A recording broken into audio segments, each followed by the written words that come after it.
like just very unserious. So it's something you don't like interacting with. Yes, I don't. Yeah, and I think those who've lived in Kenya and interacted with that politics at a first hand, we maybe need to do a better job.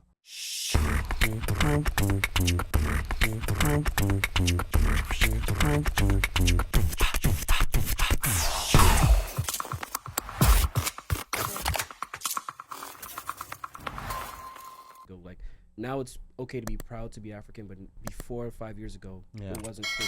But who was the best jollof? You already know what I'm gonna answer. I don't know why you're asking this. No, I can't make assumptions. For me, it's Nigerian. If my mom's cooking it, of course it's the best. But Senegal. I'll say Senegal is up there. Senegal is probably number 2, and then Ghana's 3 for me. Wait, Senegal number 2? Senegal's rice is good. Yeah, but you're saying number 2? Yeah. Number 2 to what? Nigeria. but he said if his mother's cooking it, so there's context there. He said if his mother is cooking it. Hey, the mom has to be mentioned. You don't want him to be kicked out. Our locks changed, bro. Have you ever tried Kenyan food? I've had ugali and what's the other one? Nyama choma. Was it meat? Pilau? Yeah, pilau. Pilau Okay. rice? Okay. That's better than jollof. No, he needs some jiveri with Come an on. avocado. No, he doesn't. But you guys like adding, what is it called? They That like the spice, heat. the They like the heat. heat. They Yeah. like Oh the yeah, heat. we love heat. Yeah, and I feel think like that's because I also have a Kenyan friend and we'll exchange food, and it will be like our food will be spicy, and she'll just be like, no. That's the disconnect I think Yeah. between a lot of Kenyan and West African food. Like whenever I eat Nigerian food, it's very tasty, but it's so love hard. it hot. Because Kenyan food is not spicy. Let me confess. So Kenyan food is not hot. Yeah, I know. You guys, your food is on another level. It's on another I have level. It's sampled on fire. Sierra Leone, Nigerian, Ghanaian is on fire. Now, when you come to my people being people from the mountain, being Kikuyu, we don't know what we are like. YouTube people. We ain't got the flavor. But where Ali's from, and I think I don't know about those guys over there from the Bay Area, as in Homer Bay. So I'm from I don't know the coastal part. So the coastal part, their food. Yeah. He's on Remember when another we went to when you guys came down, we went to Kilifi. Mm-hmm. Yes. Oh yeah. Yes. That's absolutely. from that his area. So Yeah. the food is crazy. So like so that. when you go to Kenya, you know where to go get Yeah. the food.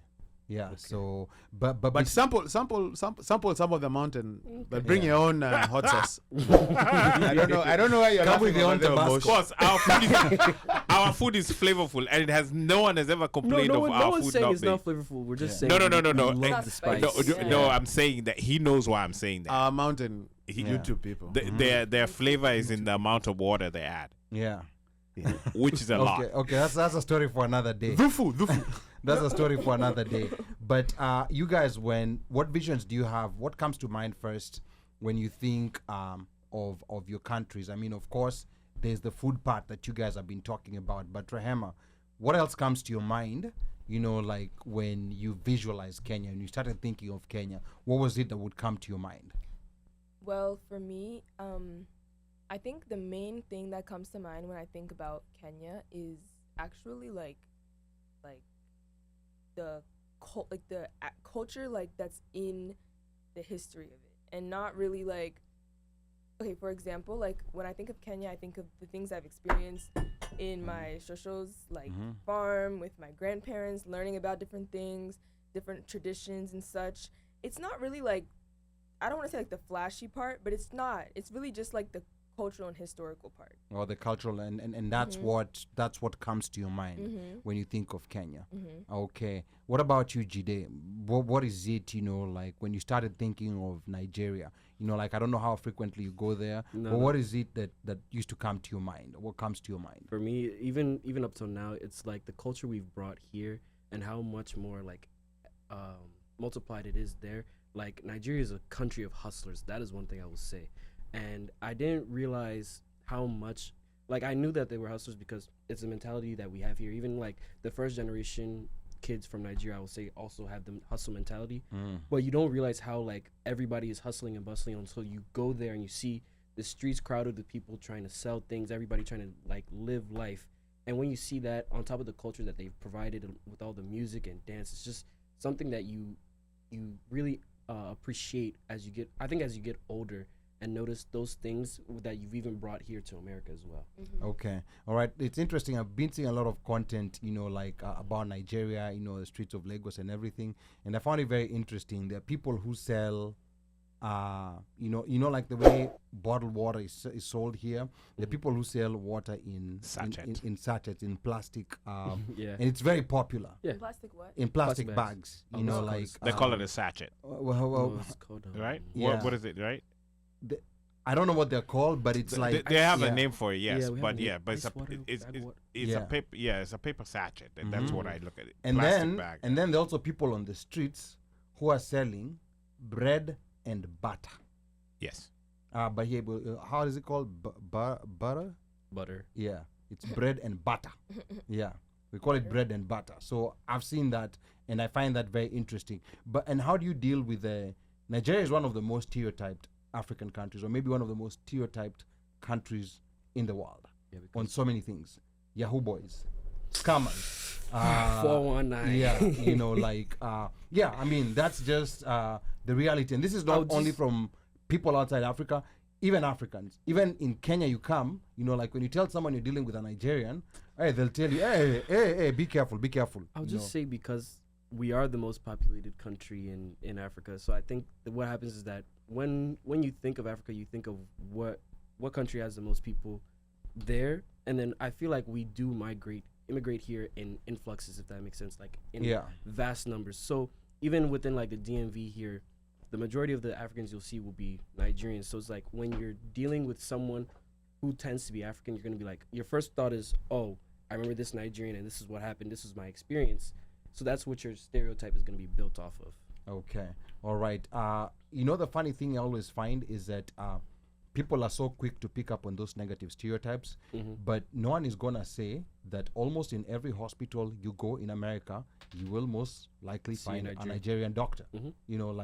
Almost literally in every hospital. You look at the list of doctors. Nigerian nurse. Yeah. A Nigerian nurse is guaranteed. Yes. The doctor, Nigerian nurse guaranteed. Oh, let me tell you, even for sure.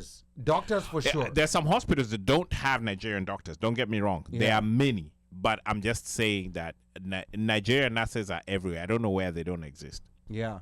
So that's another thing. What about Rahim? I'm gonna come back to you. What about Kenyan politics? Do you ever interact with it? Do you ever see it?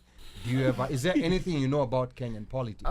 Everything I know about Kenyan politics is against my will, and Wow. I personally choose to not pay attention to it. Like, okay.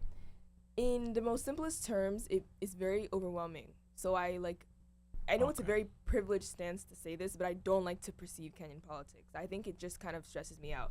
Also because it's a very different system than the US, and I feel like when I learn about the different things in Kenyan politics, like for one, when I first learned how much easier it is in Kenyan politics to pull strings versus in the US, that immediately blew my mind, because when we are taught about the American government, we are taught about how secure it is and how concrete and finite all of the rules are. Like the Electoral College dates back to way back when, but Kenyan politics is very it's fluid. Yeah, very loose end, very just very unserious. So it's something you don't like interacting with. Yes, I don't. Yeah, and I think those who've lived in Kenya and interacted with that politics at a first hand, we maybe need to do a better job in also communicating that to the generation that was born here, because they understand American politics, and not everything about there's a lot of crazy things happening even in America. There's also a lot of crazy things happening with our politics, but I think we also sometimes need to highlight some of the good stuff that I think never comes to the surface. Like the negative stuff. They'll talk about a politician who stashed money in some Swiss bank, but they're never going to talk about the Swiss's involvement. They'll talk about the African politician. They're not going to talk about the Europeans who are involved in facilitating that. Yeah, which is what a lot happens. Talk to us about Nigerian politics. Nigerian politics. Exciting. For me, it's not that I learn it against my will. It's just a lot to comprehend. A lot goes on under the scene that I feel like politics is something that you also have to be there living in the experience to understand what's going on. Because like for now, our new president is Tinubu, aka the Jagaban. He used to be here, but when you Or used to live in the U.S. yeah, he used to live okay. and work here. But Okay. when you learn of his history here in the U.S., like I know he used to like. They say that I used to smuggle drugs and stuff here as well. So it's like when you start to learn about how corrupt the government is in Nigeria, it's like of such a vast thing to the point where it's like it overloads your brain. You're like, all right, I'll just leave it alone, because now I'm like learning that the Nigerian like economy is now like really going down. Is the naira is like 1,000 to $1 here when it used to be like 156 years ago. So it's like I'm slowly seeing the politics there like make a more of a world impact, because we are an oil country. But it's not that I don't learn it, I don't want to learn it, it's just too much to also focus on while I'm looking at American politics at the same time. Okay.